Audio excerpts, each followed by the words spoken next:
everybody, it's Heather with Story County Conservation, one of your naturalists out here at McFarland Park. This is kind of my virtual debut since the pandemic started. I've been struggling a lot with the challenges of social distancing, being that as a naturalist it's my purpose to facilitate connections rather than be distant. And because of these challenges, because of feeling alone, it took me a while to discover what I wanted to offer during this time. And that led me to an idea of a series that I can't do by myself. I need everyone's help. And the series is not only going to help remind you the importance of having fun outdoors, it's not only going to give you little tidbits of knowledge that maybe you didn't have before, but hopefully it'll also give you a chance to get to know me a little better too. The reason I go outside is for the fun, for the adventure, and for the experience. So that got me wondering, what would I do if I didn't have a group of 25 people with me? And that's the series I want your help to create. What would Heather do? We're hoping that after today, your minds will start racing of all the crazy things that you think I might or might not be willing to do outdoors, connecting with nature, and acting absolutely ridiculous. For the first installment of the series, I was challenged to become a human bird feeder, and I did it.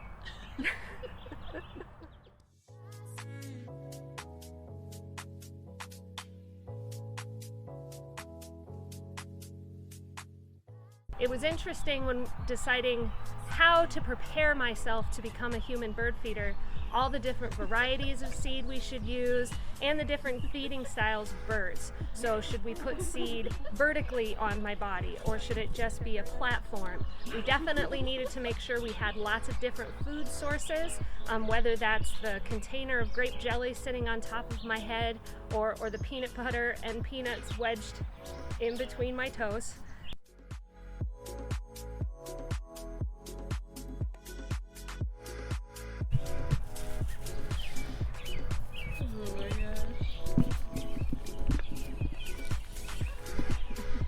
I think you might be ready for human bird feeder.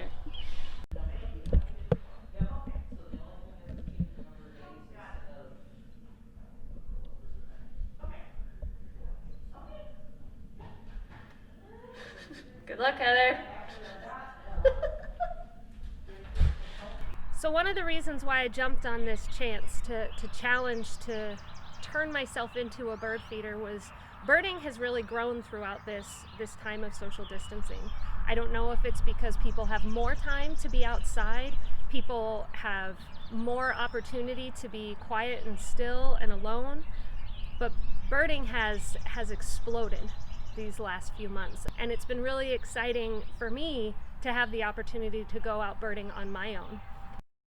One thing that you probably can't tell is that while I'm sitting there, I really can't see much of anything because of the wide brim on the hat, as well as my feet being blocked by my knees. So any time that I was getting visited, it was sheer sound and feeling. I could see a few of the birds, the reflection in the window, which I stared them down because being that close to a wild animal was exciting, while also trying very, very desperately to be as still as I possibly could.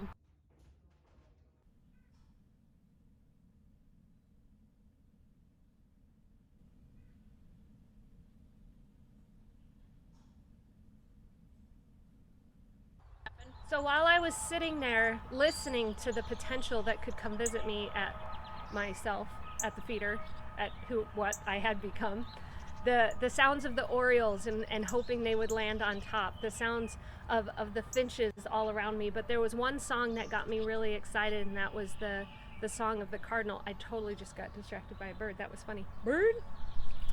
The song of the cardinal, and I could see a male cardinal kind of dancing behind me in the reflection of the window, and I was so hoping he would visit, because cardinals will forever and always remind me of my matriarchs, my mother and my grandmother. There's something about male cardinals that they've always connected with, and so whenever I see a male cardinal, I instantly think of my grandmother, and I know that she's with me. She passed away many years ago, and so I was hoping the spirit of her would visit my hat.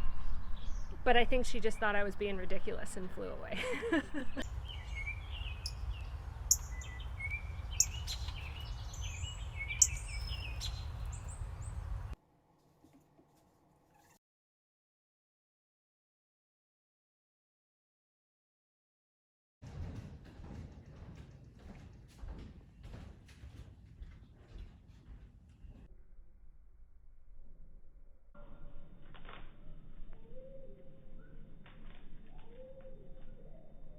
Yes! We've got a bird on her hat. So when the grosbeak landed, at first I was too afraid to move, too afraid to twitch, because I thought it would just be for a fleeting visit. But then when I realized he was going to stay for a while and we could be together, that's when I also realized that I was visited by two animals at the same time. While the grosbeak was having its early lunch on my head, I had a female mother chipmunk licking my toes. And it was so hard not to move. We were hoping that by giving this variety of feeding options, locations, that we would get a variety of birds. And we got more than just birds.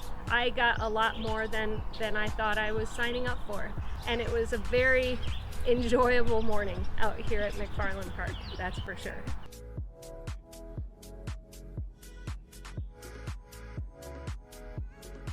This is where it begins. This is just the beginning. What would Heather do? That's up to you. That's up to what you want to see me do, what you want to hear about me doing, what you want to challenge me. How far can you push me to experience the outdoors? I'm game for anything, as long as I'm outside. So what do you got?